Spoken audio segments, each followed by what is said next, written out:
to do today is, this is going to come kind of in three phases. Let me ask another question. How many of you here are interested in getting out of the city and finding your place in the country? Okay, well, I sort of expected that. Anybody here not interested in leaving the city? You don't want to leave the city. You can be honest. I won't be too hard on you. I had an interesting experience happen to me a few months back. My brother contacted me and said that he wanted to go back to the town where we grew up and went to elementary school together. He was feeling nostalgic and he wanted to go back and visit the elementary school and see the little house where we used to fight and throw rocks at each other on either side of the wood pile. And I was interested in going too. It just so happens that that was in the town of, maybe I shouldn't call it a town, but the little village of Angwin, California. Anybody here ever been to Angwin? Pacific Union College, okay. Well, a good part of my growing up years were there in Angwin, and my brothers and I would walk to school on a trail. And so as soon as my brother said, I want to go back, something came back to me, which is, to my way of thinking, pretty remarkable. Because what I'm getting at is I want to talk to you about how the country living dream was born for me. And somehow I'd forgotten really where it started, the seed for that dream of a country lifestyle. But when my brother said he wanted to go back, all of a sudden it hit me. There was a trail through the forest that we would walk to school, and there was a spot halfway to school on this trail that kind of meandered along above a little creek in a kind of a dark forest. And I am sure that almost every day on that trail, I would think to myself, someday I'm going to have my own place in the country. Isn't that amazing? That was in elementary school. Why I forgot that, I don't know, especially because it was something that I thought of. I'm sure it seems every single time I walk that trail. I can see it in my mind's eye, the place by the creek with the water running through that creek, and I would think to myself, I want to live in a place like this one day. I want to have my own place in the country. And what's, I suppose, even more remarkable is even though I forgot where that dream was born, I forgot the beginning of the dream, God didn't forget. And the time would come when I would be living in the country. I would have my own place in the country with the forest and the trail. And someone one time was quick to remind me, Dave, it's not your place. And that's true. It's not. But I'm so thankful that God didn't forget. I find it interesting that He planted that dream in my heart so long ago. And somehow over time it seems like I didn't come up with this label. But I've had opportunities now to bump into people who maybe they saw a DVD or heard a CD or whatever, and they said, oh, you're the country living guy. So somehow I became the country living guy. And I got to tell you, it's been a fantastic, fantastic journey and a change in our life. It's been such a blessing. It has changed our lives completely. I look at the decision to move to the country as being one of the most important decisions in our lives. And it has been a blessing in every way. I'll quickly add that it's been hard.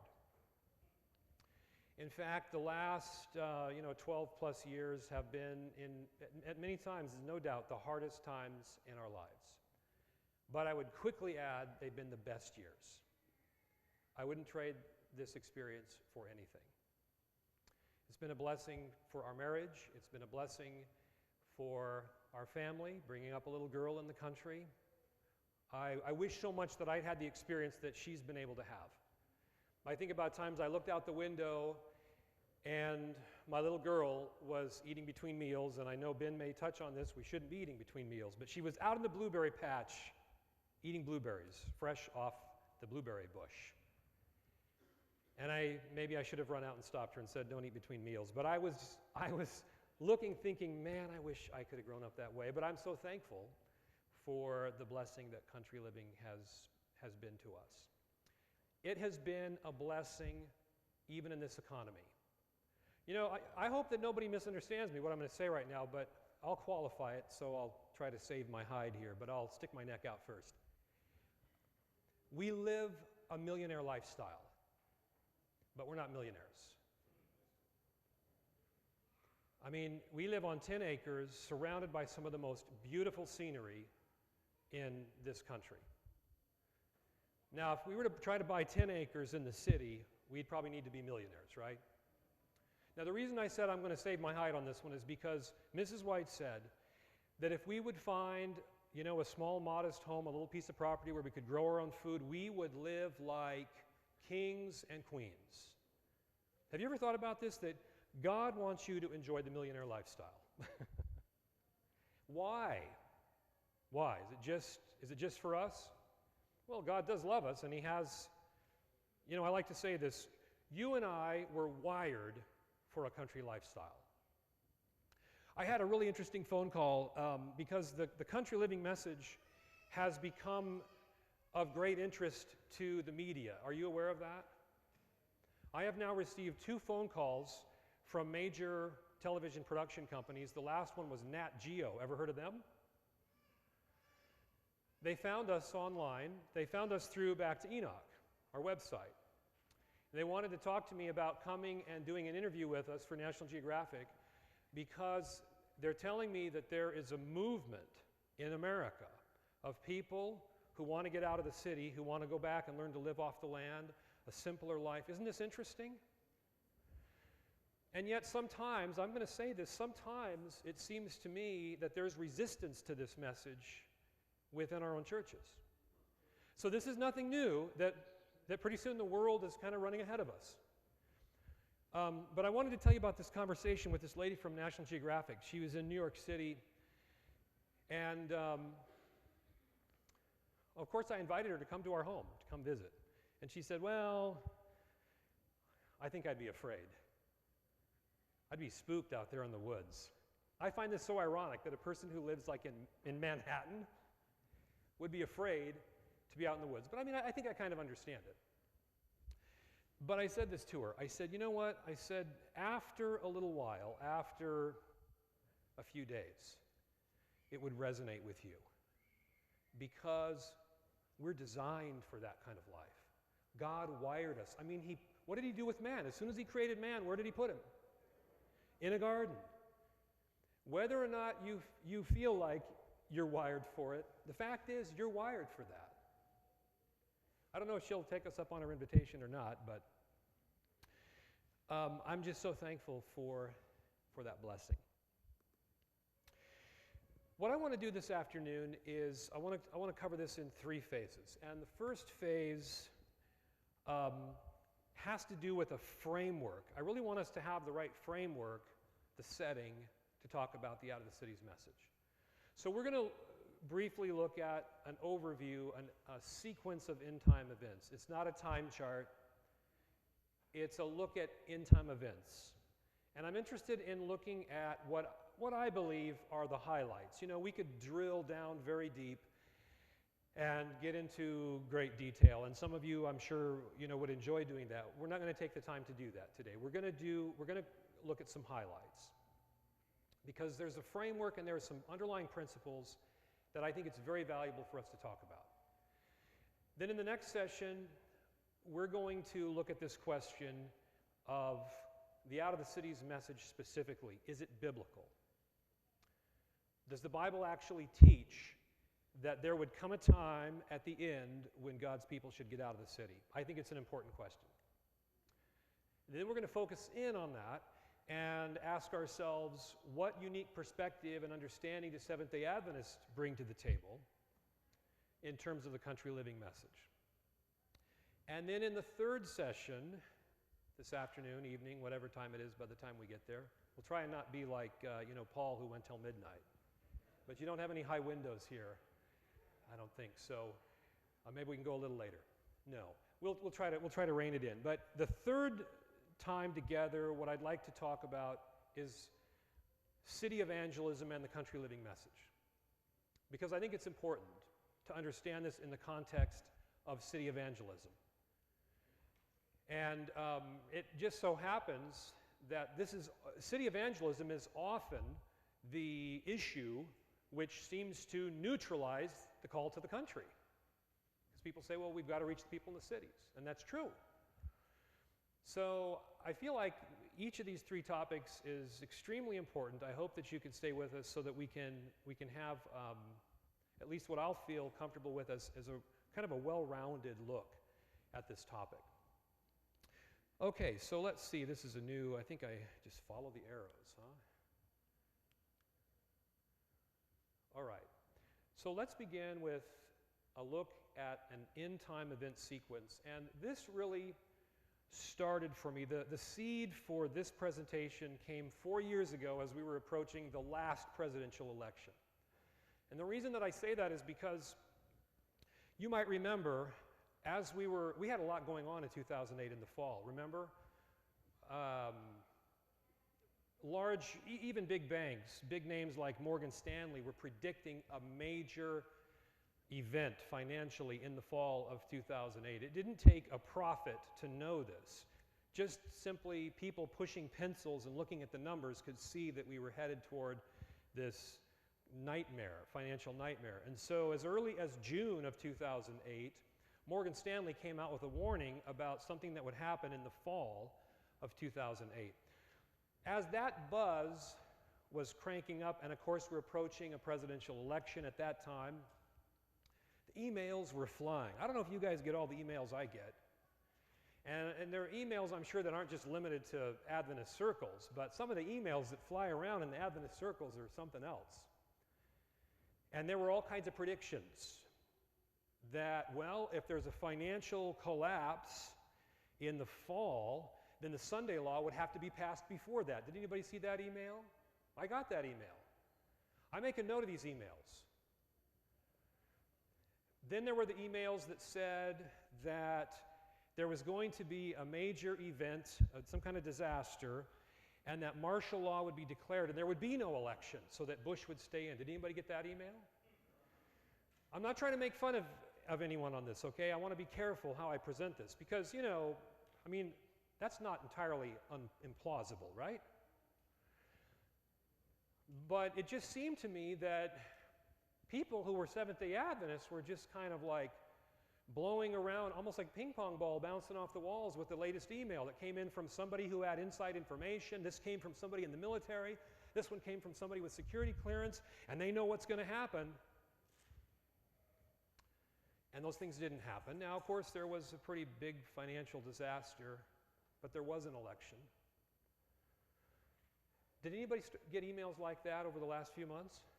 I did. I got the one again about martial law is going to be declared, there won't be an election. Why am I bringing all this up? Well, for one thing, it kind of bothers me that when people send out predictive emails. Now look, we're going to talk about prophecy. I believe in predictions, but I really want to rest on predictions that are solid. Okay? And there's all kinds of other stuff out there that is not so solid that gets speculative. And when we send this stuff around, I want to suggest to you it hurts our credibility. I still remember as a teenager when a guy came to our town. I grew up in the church. Maybe it's unfortunate. I don't remember a lot of things that I heard in church when I was like 14. But I remember this. This guy had friends on the inside sources. The economy is going to collapse in 6 months. It's interesting to me. That's when I was 14, like years ago. And I remember that, and it didn't happen. Well, I want to suggest to you it hurts our credibility, sometimes even in our own walls, with our own young people. When we jump on little bandwagons, little predictions, and we shoot these emails around, one of the things that's bothered me is I've never gotten an apology email after it didn't happen. But I've gotten another email about the next thing that's going to happen from the same people. My point is this. It really had me concerned in 2008. And I thought, there must be a better way. I mean, after all, we're called people of the book, right? So we're people who have a more sure word of prophecy, right? We have also a more sure word of prophecy, 2 Peter 1:19. And I felt like I want to go back and I want to just lay out a sequence, a sweeping sequence of end-time events that would help me so that when I get these emails, because I don't believe in just having your head in the sand either, but when somebody comes along and they say this or that or whatever's going to happen next, I can kind of plug it into that. And I can ask myself, does it fit? Does that make sense to you? Does it fit? And so that's why I put this presentation together. And so that's what we're going to do. So here we are in 2012. And let's just jump right in. Now, there's a lot of places we could start, but let's start now, all right, since that's where we are. So it's a little bit off the screen there. Let's see. 2012, and let's drop into this, this line. It's not a timeline because I don't have any dates for you today, okay? Let's drop in some events. How many of you are familiar with the National Sunday Law, the concept of such a thing? Okay, most of the hands went up. Okay, so we're going to put that there. We're going to put the final close of probation, and then, of course, we're going to put the second coming. Now, what I'm interested in is what's going to happen between now and the second coming. What are the highlights? What are the big points along the way that could be helpful for us as we look at events, as people start to send us more of those emails or whatever? We got to plug them in to help us to understand. And by the way, there's something interesting that's going to come out of this study as it relates to the country living message.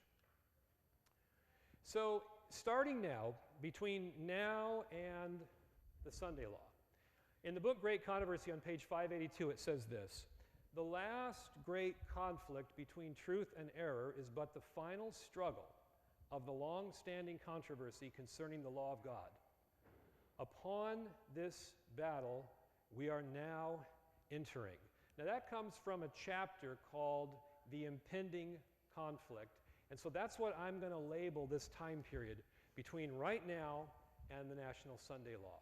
And now let's drill down a little bit. Let's see if we can understand better what we should expect to happen that's going to take us from here to the National Sunday Law. Because I think that's something that's been misunderstood. I think there's been a fair amount of confusion about that as well. Let's see what we can find in inspiration. And we'll start by turning to Revelation 18:10, where it says, "Standing afar off for the fear of her torment, saying, Alas, alas, that great city Babylon, that mighty city, for in 1 hour is thy judgment come." Now here's something, this is a big takeaway that I hope that you'll get from this.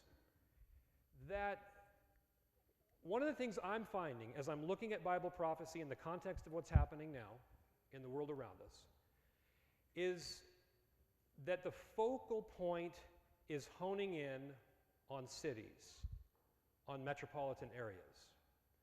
Now I could cite a number of examples for this. I won't spend a lot of time there, but militaries more and more are having to focus on fighting in what they call the urban environment. There is more and more focus. In fact, we posted a very interesting video from the United States Air Force on Back to Enoch, and now I'm trying to remember if that connection is still easily accessible. It was 2 or 3 years ago I posted this. It was an official video showing development on something called MAVs. Have you heard of MAVs? That stands for Micro Air Vehicle. Now, when I describe this, you might be thinking, this sounds like science fiction. It's not science fiction. It's real. And it's an ongoing technology. They're trying to develop very small flying robots that look like birds and now even insects. And birds that can even carry a payload. And in this video from the Air Force, they show, it's all a digital representation, but you get the concept.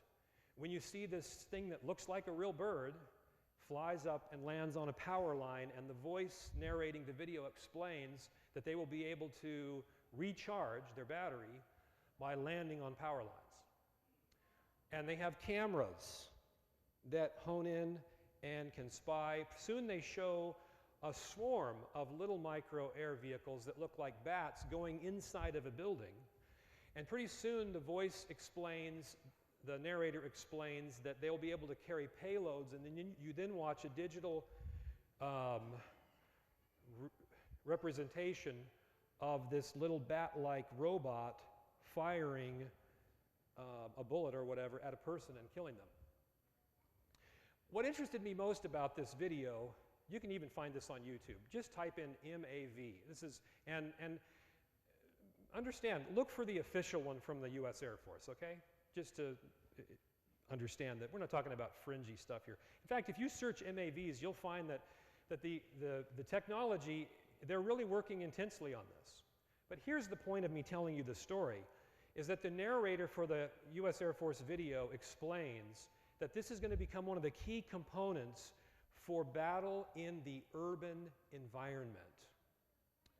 There's a huge focus to the metropolitan areas, and I want to suggest to you that, you see, we should have seen that coming, because the Bible also focuses our attention on the city. Now somebody's thinking, hey, Dave, look, that's symbolic, that's spiritual, Babylon.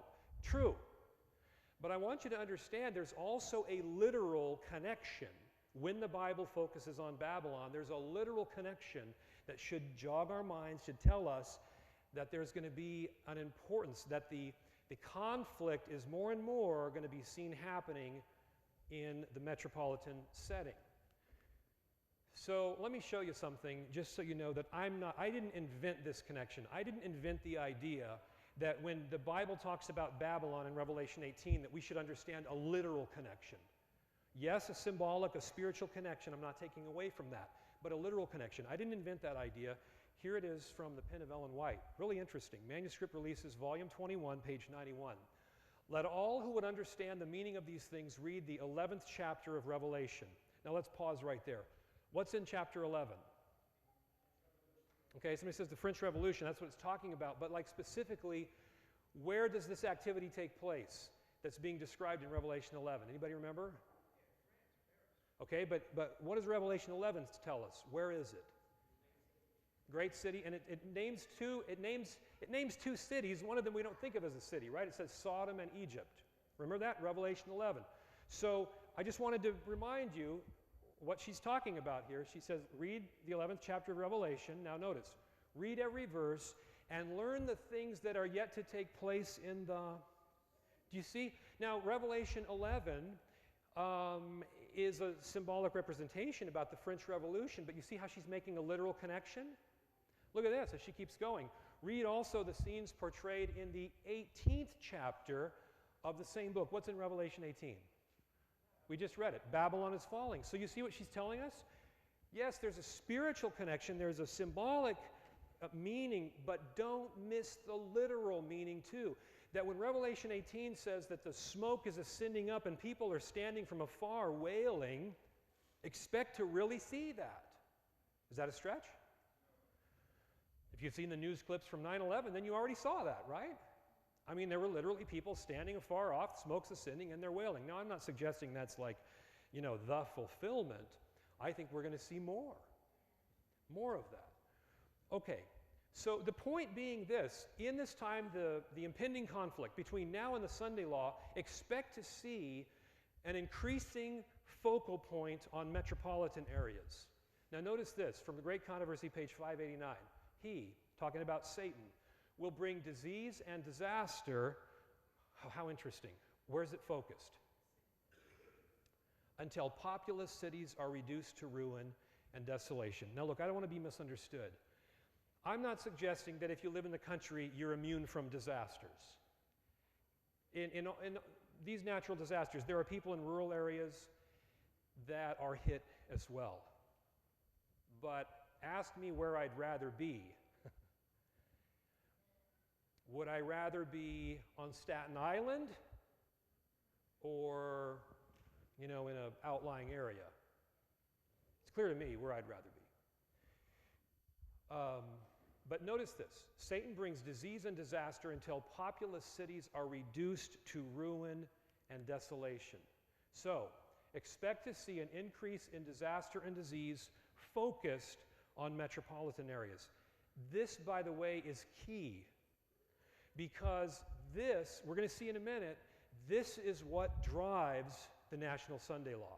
And I think there's been some real confusion about this and a misunderstanding. Some people have felt like the economy or the financial problems will drive the Sunday Law. Well, that's a component. And if you have major disasters, physical disasters, there is undoubtedly a financial component, right? When we just think about the fact that what happened in 2008 in the fall was related to, really, in layman's terms for me, that I can kind of get my little head around it, it was an insurance company debacle. Insuring investments. What happens when insurance companies that insure buildings and they all of a sudden are hit with a long, long list of buildings that are wiped out, that are destroyed? There's going to be a financial component, but we need to understand that it's disaster and disease that drives this thing. Now here's something else that comes, and this is, if you don't get anything else out of this presentation, this is probably the most important thing that I want to say here about the relationship of end-time events and an understanding of end-time events to the country living message. And that is this. Throughout history, God has established a pattern. Before judgments come, before disasters come, what does he do? He warns his people. Why does he warn them? He loves them and to help them to get out of the way, right? I mean, look, you know, there's a part of me that would like the story of Sodom and Gomorrah to end differently. I mean, wouldn't it be cool if it's just like there's nothing there except now smoke and embers and out come Lot and his family? Wouldn't that be cool? But that's not what happened. That's not how God did. And by the way, Sodom is an example for us, right? So that wasn't the plan. Yet I hear people saying today that, you know, I'm gonna die in the city serving the Lord. Well, you know, half of me resonates with that because I think how noble. But I mean, really, how noble is it to try to go out in glory while being disobedient? I mean, how do we do that? Right? Hey, no, thank you, Lord. I'm not going to follow your plan, but I hope you notice what I'm going to do. It's going to be really good. It doesn't work in my head. So, we could go on, right? We could go on. We could talk about Jerusalem. What was the plan? What was God's plan? Warn them. They get out before it comes. What did we just read about Babylon? Those plagues are coming. Come out of her, my people. Interesting, isn't it? So, here, this is the punchline. How many of you heard, either growing up or whatever in the church, that it's the Sunday law that will be the signal to leave the cities? How many of you heard that? Well, let's just think about this for a minute, because that's what I heard for a long time too. But if it's disaster and disease that wipe out cities, that drives the Sunday law, then that means that God's going to have to totally change his modus operandi here. That instead of doing what he's always done before and say, get out of the way, he's going to say, no, stay there, stay in the mess, and then come out after the Sunday laws are passed because of the mess. It doesn't make sense, does it? It doesn't fit the pattern. Now, somebody's probably thinking, well, but don't we get that idea from something that Mrs. White said? And yes, I believe we get the idea from a misunderstanding of something she said. And we're going to look at that in a few minutes. So I just want to establish this idea that there's increasing disaster and disease in the cities that drives the Sunday law. Now, let me read some statements on this point about that being the driver for the Sunday law. Storm and tempest, war and bloodshed. Hey, let's pause right there. What kind of disasters are these? You have two categories, natural and man-made. Interesting, huh? In these things he delights, and thus he gathers in his harvest, and so completely will men be deceived by him that they will declare that these calamities are the result of the desecration of the first day of the week. Ah, do you see it? That's what drives it. We'll keep reading. From the pulpits of the popular churches will be heard the statement that the world is being punished because Sunday is not honored as it should be. And it will require no great stretch of imagination for men to believe this. They are guided by the enemy, and therefore they reach conclusions which are entirely false. From Review and Herald, September 17, 1901. Now, one thing that's interesting to me about this statement is that for this to happen, there's going to have to be a shift in thinking. Right? We're not there yet. Why do I say that? Because when 9/11 happened, remember the preacher who had to apologize because he suggested that maybe that was a judgment? Who was that? Falwell. I think it was Jerry Falwell. Had to apologize. And he was pressured to apologize, by the way, by his preacher peers. But we're talking about a time when preachers will not be afraid to say, we're being punished. It's going to be so bad. That's going to be the conclusion. We're being punished. What are we doing wrong? It must be this issue of Sunday observance. Now, there's another reason why it requires no stretch of the imagination, and that's because it says here, whoops, there we go. They are guided by the enemy, and therefore they reach conclusions which are entirely false. A couple more statements. Men in responsible positions will not only ignore and despise the Sabbath themselves, but from the sacred desk will urge upon the people the observance of the first day of the week, pleading tradition and custom in behalf of this man-made institution. They will point to calamities on land and sea, to the storms of wind, the floods, the earthquakes, the destruction by fire, as judgments, indicating God's displeasure because Sunday is not sacredly observed. You see, we've looked at a number of different statements now. You see the case is really being made that it's disaster, disease, it's these calamities that drive the Sunday law issue. And notice this one from Last Day Events, page 129. Satan puts his interpretation upon events, and they think, as he would have them, that the calamities which fill the land are a result of Sunday breaking. Thinking to appease the wrath of God, these influential men make laws enforcing Sunday observance. All right. So the question of the enforcement of Sunday observance becomes agitated as a result or in a response to the disaster and the disease and the calamities that are happening in the land. All right, let's move ahead. In Revelation 18:1 it says this, after these things I saw another angel come down from heaven having great power, and the earth was lightened with his glory. In The Great Controversy, Mrs. White wrote this, page 606, it has been confidently declared that this land could never become other than what it has been, the defender of religious freedom. But as the question of enforcing Sunday observance is widely agitated, the event so long doubted and disbelieved is seen to be approaching, and the third message will produce an effect which it could not have had before. Why could it have not had that effect before? For one thing, the timing wasn't quite there. You needed to have this thing unfolding before your eyes to believe it. There are people now who read it and they don't believe it. They say, no, that's not going to happen.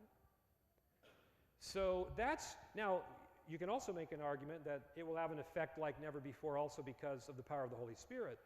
But we can't underestimate the importance of the timing and the events, which are inarguable, that in fact it is happening.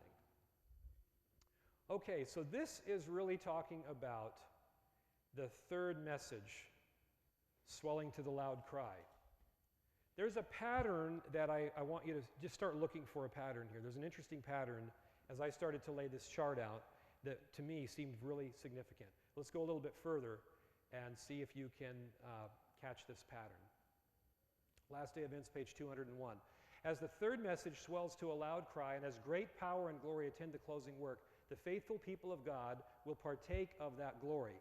It is the latter rain, which revives and strengthens them to pass through the time of trouble. So we're talking about the latter rain. And of course, this comes from Joel chapter 2, verse 23. Be glad then, ye children of Zion, and rejoice in the Lord your God, for he hath given you the former rain moderately, and he will cause to come down for you the rain, the former rain and the latter rain in the first month.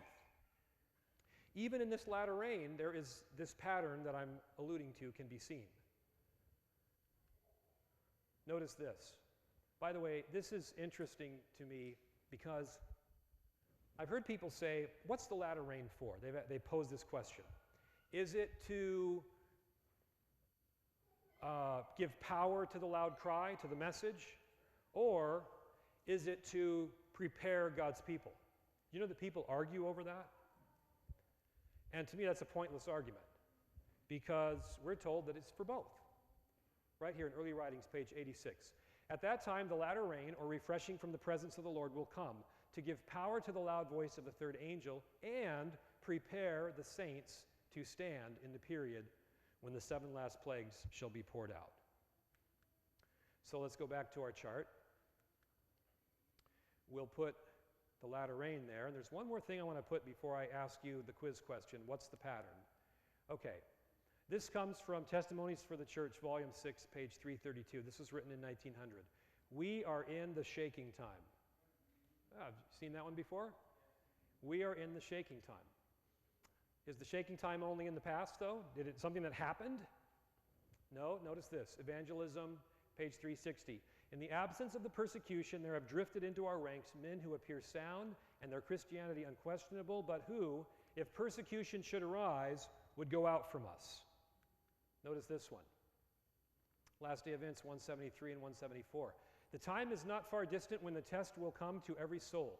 The mark of the beast will be urged upon us. Those who have step by step yielded to worldly demands and conformed to worldly customs will not find it a hard matter to yield to the powers that be, rather than subject themselves to derision, insult, threatened imprisonment, and death. The contest is between the commandments of God and the commandments of men. In this time, the gold will be separated from the dross in the church. Is that a reference to the shaking also? But that's future, right? So what does that tell us? Well, we were in the shaking time clear back in 1900, so it's kind of off the chart here on the left. But it keeps going. Now, do you see the pattern? What's the pattern? Exactly. Increasing intensity. Everything is a development. It is not just a single point in time. Now to me, this was huge to start to understand this idea, because there's certain things I heard about as an Adventist, and I just thought that's a point in time. It's just an event. One day it could be in the news. Hey, it happened. But it's a development. It's a process that starts small and increases over time. We see it with the disaster and disease. We see it as the Sunday law question is starting to be agitated, and it goes from the people talking about it, the pastors talking about it, the legislators talking about it. We see it with the third angel's message swelling to the loud cry. We see it in the latter rain. The latter rain even has been taught to us by God himself as the early rain and then the latter rain. And then we see it in the shaking, this increase in intensity. And what's interesting to me is that pattern now will continue as we go through in some interesting ways. So let's move on. And I want to read this quote because there was a statement that Mrs. White made in the book Early Writings, and there were people that got confused about it, and there was a lot of discussion like, what did you mean by this? And so in a subsequent edition of Early Writings, she explained the statement. So this is kind of interesting. Something that was confusing, or people became confused for whatever reason, she goes ahead and she clarifies it in a later edition of the book. So this is on page 85, 86, I think, in Early Writings, and she's talking about something that appears on page 33. And the issue was this, that she had said, well, let's read it. Here's the quote that she's going to explain from page 33. I saw that the Holy Sabbath is and will be the separating wall between the true Israel of God and unbelievers, and that the Sabbath is the great question to unite the hearts of God's dear waiting saints. I saw that God had children who do not see and keep the Sabbath. They have not rejected the light upon it. And at the commencement of the time of trouble, we were filled with the Holy Ghost as we went forth and proclaimed the Sabbath more fully. That's the quote now she's going to explain. Well, why was there confusion about that? Because people said, hey, wait a minute, the time of trouble, but the time of trouble is after the close of probation. And who needs to go preach about the Sabbath at that point? Nobody's going to change their mind. So they're raising a question. So Mrs. White says, okay, let me explain. So are you with me? So she's going to give the explanation now to this apparent dilemma. This view was given in 1847 when there were but very few of the Advent brethren observing the Sabbath. And of these, but few supposed that its observance was of sufficient importance to draw a line between the people of God and unbelievers. Now the fulfillment of that view is beginning to be seen.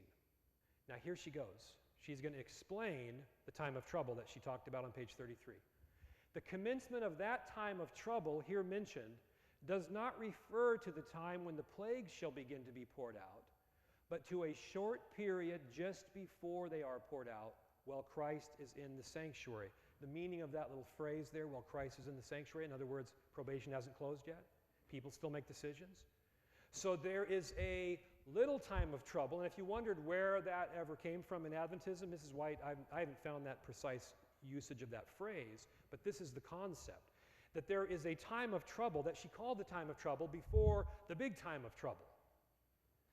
And now, that shouldn't disturb us because we've already seen this pattern, right? That things start small and they grow in intensity. So why wouldn't we expect the time of trouble is going to be the same way? It starts kind of small, still bad, and it increases in intensity.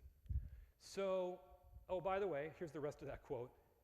At that time, while the work of salvation is closing, trouble will be coming on the earth, and the nations will be angry, yet held in check so as not to prevent the work of the third angel. So, I'm going to put this label over this next segment, the little time of trouble. Okay? Now, let's take a closer look at the Sunday law issue. Another thing that I know myself for so long in my life, I just saw it as a point in time. Sort of this event that's going to happen one day. But you know where we're going now. It's a process. So let's take a look. This is from Revelation 13. And he causeth all, both small and great, rich and poor, free and bond, to receive a mark in their right hand or in their foreheads. And that no man might buy or sell, save he that had the mark or the name of the beast or the number of his name. Revelation 13, 16 through 17. In the Great Controversy on page 607, Mrs. White wrote this. As the movement for Sunday enforcement becomes more bold and decided, the law will be invoked against commandment keepers. They will be threatened with fines and imprisonment, and some will be offered positions of influence and other rewards and advantages as inducements to renounce their faith. Now here we're seeing this picture painted of a process. Because notice where it goes. In the Desire of Ages, pages 121 and 122, in the last great conflict of the controversy with Satan, those who are loyal to God will see every earthly support cut off. Because they refuse to break his law in obedience to earthly powers, they will be forbidden to buy or sell. It will finally be decreed that they shall be put to death. There it is again. It's a process. Starts mild, increases in intensity. But notice this. It increases in intensity, and it increases in another way as well. Testimonies for the Church, Volume 6, page 18. As America, the land of religious liberty, shall unite with the papacy, enforcing the conscience and compelling men to honor the false Sabbath, the people of every country on the globe will be led to follow her example. Now here's another kind of increase. What is it? This is a geographical increase, an increase in scope and breadth. Another statement, Testimonies for the Church, Volume 6, 395. Foreign nations will follow the example of the United States. Though she leads out, that's pretty interesting, isn't it? People are suggesting, hey, is it starting somewhere else? Is it starting in Europe? Now, my purpose here is just to show you, what I found in inspiration. Though she leads out, talking about the United States, yet the same crisis will come upon our people in all parts of the world. So here we have increasing Sunday legislation. Starts mild, inducements, fines, imprisonment. It keeps increasing in intensity, no buying or selling. ultimately a death decree. And it increases in scope until it becomes international. Now, I always put this picture here so that I won't forget to say something. That's one of our garden pictures. And before you, I heard someone say something admiring back there. Look, I'll have to make a confession, okay? It's only fair because we had a gardening seminar at our house. And so we had a bunch of help. Hey, look, it's a great way to plant your garden. Hold a gardening seminar. Bring in a master gardener. You know what? I had people fighting to plant stuff in that garden. I couldn't even get my hands on the seeds. Anyway, the reason I bring this up is because, let me go back. This period of time here, little time of trouble, this is when you're going to get the maximum leverage from country property, from a country lifestyle. Why do I say that? Well, because we're in this time of no buying and selling. Remember that quote that Ben read? We'll look at it again here in a minute. In fact, let's see, maybe we can look at it right now. Adventist Tome, page 141. Again and again, the Lord has instructed that our people are to take their families away from the cities into the country where they can raise their own provisions, for in the future, the problem of buying and selling will be a very serious one. Now, if that's not talking about the little time of trouble, if that's not talking about the Sunday law development, then I don't know what it's talking about. We should now begin to heed the instruction given us over and over again. Get out of the cities into rural districts where the houses are not crowded closely together and where you will be free from the interference of enemies. You know, this is such an important concept to me. The country living message, as much as anything, is about God wanting to position his people so that they can be as useful as possible when the crisis is at its peak. You with me? I want to suggest to you, it has everything to do with us being useful instruments, useful agents to help a suffering world. And people say to me, well, look, how realistic is that? So everybody in the city comes out because they know you've got food. What are you going to do?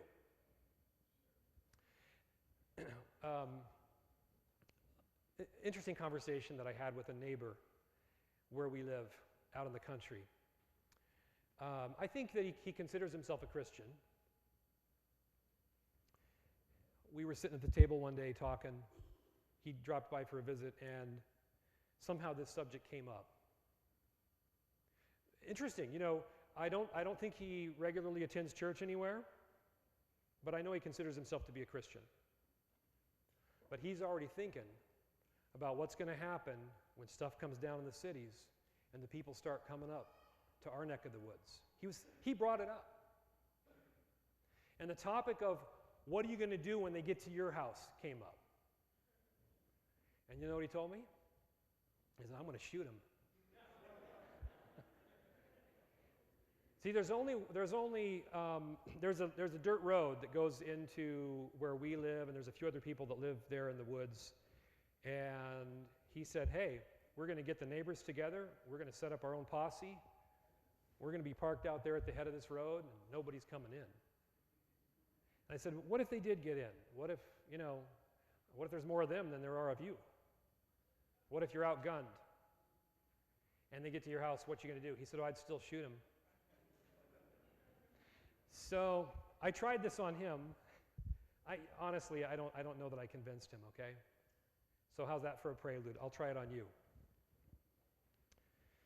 But I think I'll have an easier job convincing you. Look, if they come to me, I mean, that's the whole point, right? I mean, isn't this like our dream? They're coming to me. Hey, look, I not only have food, I got answers. Well, come on in and we'll cook something up for you. Maybe they'll be more urgent. Maybe they'll want to take our stuff. Hey, what am I going to do? Give it to them. And here's my rationale. If there's ever a time that God could multiply the loaves and the fishes, don't you think that might be one of those cases? In fact, look, this is not a stretch. I didn't just make that idea up. I don't know how it was one day it just hit me. It just hit me in the face as I was reading the story about Jesus multiplying the loaves and the fishes. And this is so interesting. How did he do it? How did he do it? He could have created it out of thin air, could he not? But what did he do? He turned to the one person who showed up prepared. Isn't that interesting? One person who had food in a crisis. He said, hey, come here. And that's when he worked that miracle. And I told my neighbor that. I said, that's when I'm counting on a miracle. And by the way, if somebody comes in a crisis and you've got food, and they thought they took it all, and they come back and there's more, and they ransack the place, and they come back again and there's more, they might be very open to some other information, right? See, I really believe this is all about positioning. God wants us to be positioned. Yeah, it's good for you too. It's good for me too. But it's not just about us. And I have to tell you, look, I feel bad. I honestly do. I saw something on the news the other night of these people in Staten Island having a protest because power was down. I feel bad for them. Don't take what I'm saying here wrong. But what I heard coming out of that lady's mouth is, we want the power on now. Let me tell you, when you live in the country, you don't have that mindset. That's a frame of mind. And I'm sorry for them. I'm not trying to make fun of them. That's where they live. That's what they're immersed in that. But when you start living in the country, living off the... It's interesting, Mrs. White says that the greatest, noblest men of the Bible were reared in a country setting, and part of it is they learned how to deal with difficulties. They learned how to make stuff work and make stuff happen. They didn't sit there and say, come fix it now, right? Okay, we better keep moving here. If any man shall say unto you, lo, here is Christ, or there, believe it not, for there shall arise false Christs and false prophets, and shall show great signs and wonders, insomuch that if it were possible, they shall deceive the very elect. Behold, I have told you before. Wherefore, if they shall say unto you, behold, he's in the desert, go not forth. Behold, he's in the secret chambers, believe it not. Matthew 24, 23 to 26. So this is the personation of Christ by Satan, right? Now, Mrs. White has some interesting things to say about this. As the crowning act in the great drama of deception, Satan himself will personate Christ. The church has long professed to look to the Savior's advent as the consummation of her hopes. Now, the great deceiver will make it appear that Christ has come. In different parts of the earth, Satan will manifest himself among men as a majestic being of dazzling brightness, resembling the description of the Son of God given by John in the Revelation in chapter 1, verses 13 to 15. The glory that surrounds him is unsurpassed by anything that mortal eyes have yet beheld. The shout of triumph rings out upon the air. Christ has come! Christ has come! The people prostrate themselves in adoration before him, while he lifts up his hands and pronounces a blessing upon them, as Christ blessed his disciples when he was upon the earth. His voice is soft and subdued, yet full of melody. In gentle, compassionate tones, he presents some of the same gracious heavenly truths which the Savior uttered. He heals the diseases of the people. And then, in his assumed character of Christ, he claims to have changed the Sabbath to Sunday and commands all to hallow the day which he has blessed. He declares that those who persist in keeping holy the seventh day are blaspheming his name by refusing to listen to his angels sent to them with light and truth. This is the strong, almost overmastering delusion from page 624. Great controversy. Now, I put this here, Satan's personation of Christ. And I realize some people believe that it goes over around the sixth plague. But the only thing that doesn't make sense to me about that is this is called an overmastering delusion. And what's the point of deceiving anyone after probation has closed? Plus, did you notice how part of the deception is that, hey, look, I've changed the Sabbath. It all fits into this time period of the little time of trouble, of Sunday legislation, the focus on false worship. All right. Selected Messages, Volume 2, page 80. The Lord has shown me clearly that the image of the beast will be formed before probation closes, for it is to be the great test for the people of God, by which their eternal destiny will be decided. Now, there's more in this passage. If you read it, I believe the context is very clear that this is talking about when she says that the image of the beast will be formed, she's speaking synonymously of the Sunday law development. And I realize there are some people out there that think differently about that. But to me, I can't get around it. If you just read it in context, it seems very clear. And now there's a concept here that we want to touch on just for a moment. 1 Peter 4:17 says, the time has come that judgment must begin at the house of God. And if it first begin at us, what shall the end be of them that obey not the gospel? The same concept appears in Ezekiel 9, where it talks about starting at first at the house of God, or starting in the sanctuary, rather, with judgments. And the concept is this. God holds his people accountable to a higher standard. Is that unfair? No. Because we have more light. And if you make a profession on that light, then you should be held to a higher standard. And the idea is this, that that's where the judgment then starts. Because you have less excuse than others. So here is how this looks in my way of thinking. And I put here the close of probation for SDAs. That really kind of brings it home. What I'm trying to get at is the concept that so far the pattern we've seen is that things are a process, right? And I want to suggest to you the close of probation is the same way. That it begins with people who have greater light. It begins with people who have made a profession. Now here's, I don't think it's a problem, but some people seem to get tripped up on this. Is that they say, well, how long do I get? Like, if this is the final test, then how long do I get? And they're uncomfortable with the concept of it being sort of a process because of that. I'm not worried about that. God knows how long you need, right? One thing I do reject, and I don't mind saying it here, I know some Seventh-day Adventists believe that when the National Sunday Law is passed, that means that probation's already closed. That doesn't make sense to me. Because how is it a test unless you can respond to the test? Now, I know it's kind of simplistic, but when I was in school, well, in the classroom, always in school, right? Are you? Okay.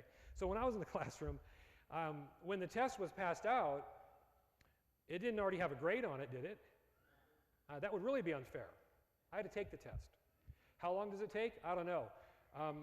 For me, I was the kind of guy that would take the whole time.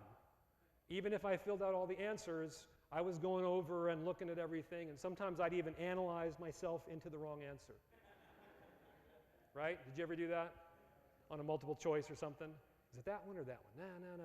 And then you had it right, and then you change it. Okay, that was me. But then there was another guy in class, and it seemed like there was more than one of them. Like 20 minutes before class is out, they walk out, they hand the test, turn the test in. And usually they ace the test. It might be an exception, somebody just like totally blanked out or they didn't prepare and they got an F. So why do we have to be so worried about how long it takes to respond? I don't know how long it'll take you, how long it'll take me. The point is there's a test and we respond to that test. Let's move on. At that time shall Michael stand up, the great prince which standeth for the children of thy people, and there shall be a time of trouble such as never was since there was a nation, even to that same time. And at that time thy people shall be delivered, every one that shall be found written in the book. Daniel 12:1. Here's how Mrs. White described it. When he leaves the sanctuary, darkness covers the inhabitants of the earth. In that fearful time the righteous must live in the sight of a holy God without an intercessor. The restraint which has been upon the wicked is removed, and Satan has entire control of the finally impenitent. God's long-suffering has ended. The world has rejected his mercy, despised his love, and trampled upon his law. The wicked have passed the boundary of their probation. The Spirit of God, persistently resisted, has been at last withdrawn. Unsheltered by divine grace, they have no protection from the wicked one. Satan will then plunge the inhabitants of the earth into one great final trouble. And as the angels of God cease to hold in check the fierce winds of human passion, all the elements of strife will be let loose. The whole world will be involved in ruin more terrible than that which came upon Jerusalem of old. page 614. So, this is the great time of trouble. It's getting kind of hot up here.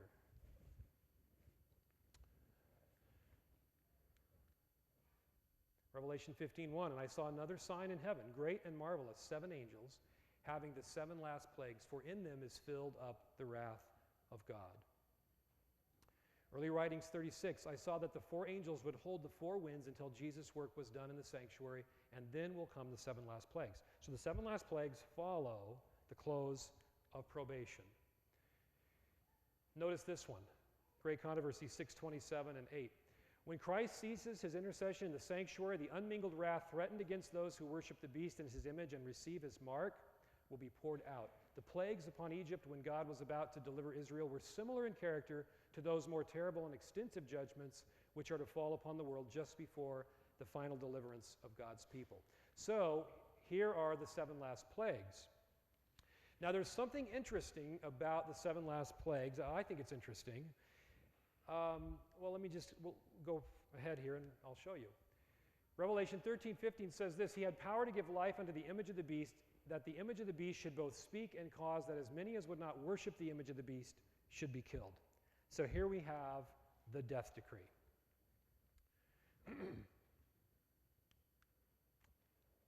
On pages 36 and 37, it says this, of early writings, I saw that the 4 angels would hold the 4 winds until Jesus' work was done in the sanctuary, and then will come the 7 last plagues.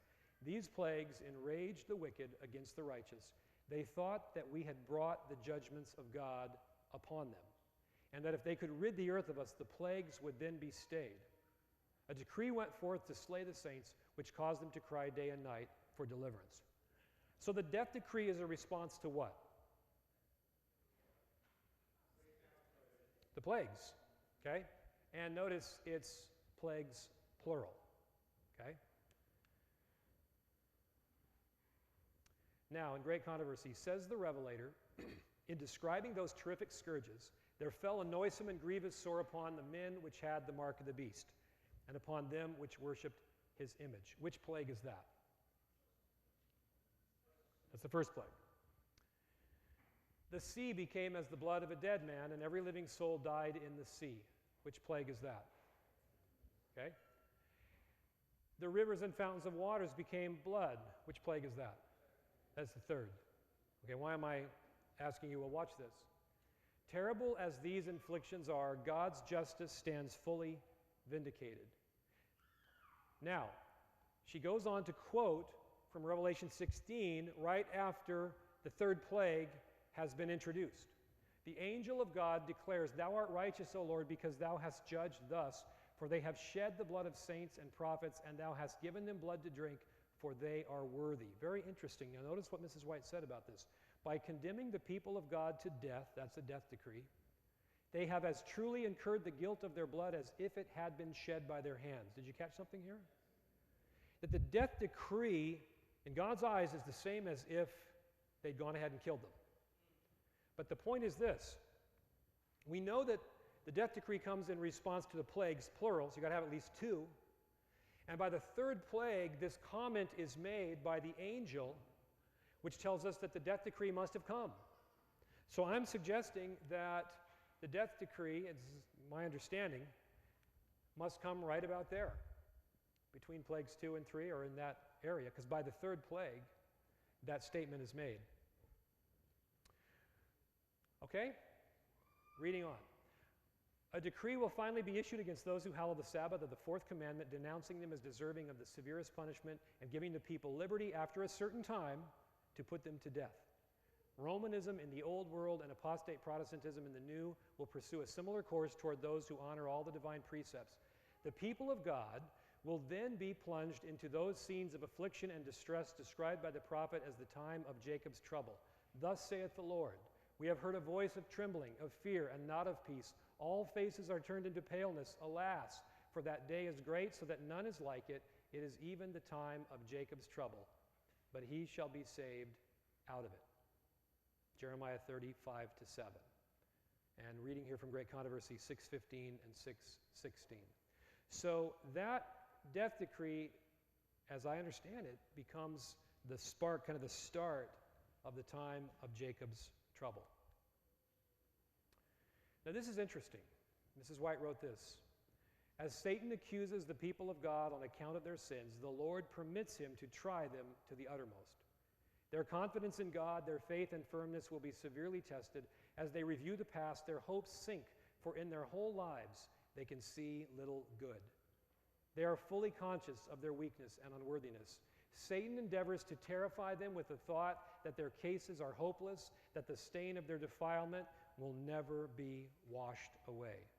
Boy, it sounds fearful, doesn't it? He hopes so to destroy their faith that they will yield to his temptations and turn from their allegiance to God. Though God's people will be surrounded by enemies who are bent upon their destruction, yet the anguish which they suffer is not a dread of persecution for the truth's sake. They fear that every sin has not been repented of, and that through some fault in themselves they will fail to realize the fulfillment of the Savior's promise. I will keep thee from the hour of temptation, which shall come upon all the world. Revelation 3:10. If they could have the assurance of pardon, they would not shrink from torture and death. But should they prove unworthy and lose their lives because of their own defects of character, then God's holy name would be reproached. Do you see what it is that puts them in such anguish? They don't want to misrepresent God. Here's a question to ponder. Don't answer out loud. Are we there? Are you there? Am I there? Where I'm more concerned about maybe letting God down than I am about what the outcome might be to my physical person. Well, this takes us up to the very end. Deliverance comes, doesn't it? Huh? Now look, this would be a real bummer if we couldn't go there, right? Because this whole chart is like this increasing bad, right? I mean, this would be depressing. But there's a good ending. I love this description. It is at midnight that God manifests his power for the deliverance of his people. The sun appears, shining in its strength. Signs and wonders follow in quick succession. The wicked look with terror and amazement upon the scene, while the righteous behold with solemn joy the tokens of their deliverance. Everything in nature seems turned out of its course. The streams cease to flow. Dark, heavy clouds come up and clash against each other. In the midst of the angry heavens is one clear space of indescribable glory, whence comes the voice of God like the sound of many waters, saying, "It is done." From Revelation 16:17. You know, I don't like to comment on pictures in my presentation because it's not a slideshow. But this is my favorite picture of the Second Coming. There's been a lot of great paintings of the Second Coming, but the reason this is my favorite one is because, you know, I got to be careful how I say this. I mean, no criticism to any wonderful artist who's tried to depict the glory of this scene. But, you know, the pictures that, like, mom and dad are in their Sabbath best, and the angel is bringing the little baby, maybe who died, and she's all ready for cradle roll, you know, in a little dress, little pink dress. It's like, I don't think so. I like this picture a lot better. I mean, those people are like, they're ragged. Really, you know, face it, they've been through the ringer, right? I want to be in that group. Don't you? I want to be one of those people that's looking up saying, "Lo, this is our God. We have waited for him and he will save us." It's going to be a great day. We got to get there, folks. What do you say?